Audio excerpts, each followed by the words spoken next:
오늘 영상에서는 세 가지를 알아봅니다. 첫째, 전 세계 소비자들이 왜 지금 클린라벨을 찾는지. 둘째, 어느 지역과 어떤 카테고리에서 클린라벨 신제품이 가장 많이 나오고 있는지. 셋째, 요즘 뜨는 원료가 무엇이고 왜 뜨는지까지 짚어보겠습니다. 안녕하세요. 궁금한 식품 이야기입니다. 식품 안전, 영양, 푸드테크 관련 이슈를 과학적 근거와 공식 자료를 바탕으로 쉽게 풀어드리는 채널입니다. 왜 지금 클린라벨인가? 소비자 심리. 먼저 소비자 이야기부터 해볼게요. 최근 조사에서 전 세계 소비자 10명 중 3명 가까이가, 정확히는 27%가 더 건강하게 먹기 위해서 식단에서 인공 원료를 줄이고 있다고 답했습니다. 이건 막연한 느낌이 아니라 실제 조사로 확인된 수치입니다. 신제품 출시 증가, 그리고 이 소비자 심리는 실제 신제품 출시로도 이어지고 있습니다. 클린라벨을 표방한 식품과 음료, 신제품이 최근 1년 사이에 전년 대비 5% 늘었습니다. 클린라벨이 이제 일부 브랜드만의 이야기가 아니라 업계 전체의 흐름으로 자리 잡고 있다는 뜻이죠. 지역 파트 도입. 그럼 이런 클린라벨 신제품들 어느 지역에서 가장 많이 나오고 있을까요? 전 세계 클린라벨 신제품 36%가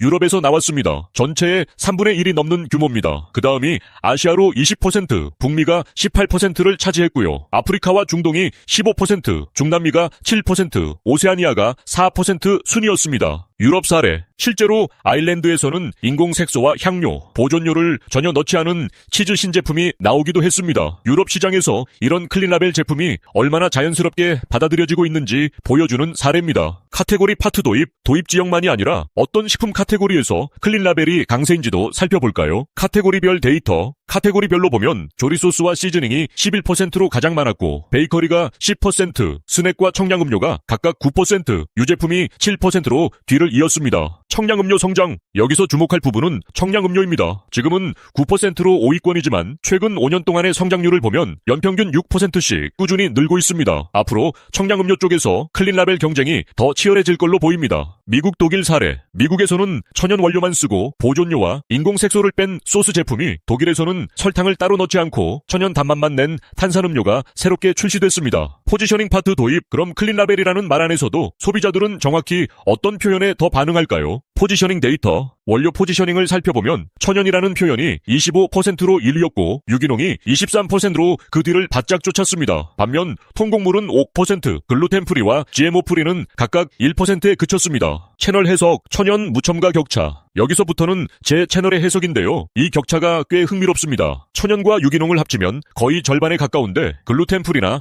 GMO 프리 같은 뭔가를 뺐다는 표현은 1% 수준에 그쳤거든요. 이건 소비자들이 요즘 뭘 뺐는지보다 뭐가 들어있는지, 그러니까 원료 자체를 눈으로 알아볼 수 있는지를 더 중요하게 여긴다는 신호로 해석할 수 있습니다. 다만 이건 원문 자료가 직접 내린 결론은 아니고 데이터 배열을 보고 궁금한 식품 이야기 채널이 짚어보는 해석이라는 점은 분명히 말씀드릴게요. 무첨가물 클레임 성장. 참고로 첨가물 무첨가, 보존료 무첨가라는 표현을 쓰는 신제품도 최근 5년간 연평균 3%씩 늘고 있습니다. 원료 파트 도입.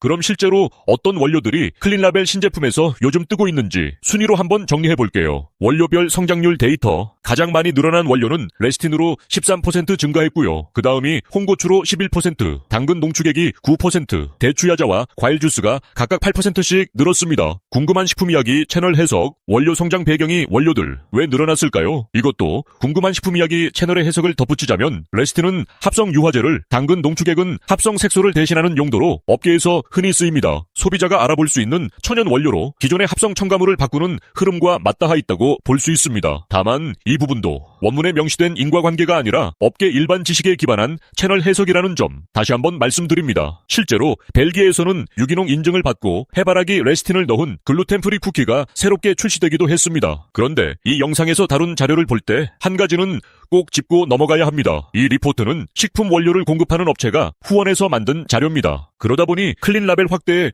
우호적인 방향으로 데이터가 선별되거나 구성됐을 가능성이 있습니다. 그래서 수치 자체는 믿을만한 조사기관의 데이터지만 전체적인 논조는 어느 정도 감안하고 보시는 게 좋습니다. 오늘 내용 정리해볼게요. 전 세계 소비자 27%가 인공 원료를 줄이고 있고 클린라벨 신제품은 1년 새 5% 늘었습니다. 지역으로는 유럽이, 표현으로는 천연과 유기농이 압도적으로 우세했고요. 원료로는 레시틴과 홍고추, 당근 농축액이 빠르게 뜨고 있습니다. 식품공학이 제안하는 더 편리하고 지속 가능한 미래, 더 깊이 있는 식품 영양 정보와 최신 푸드테크 소식이 궁금하시다면 구독과 알림 설정 잊지 마세요.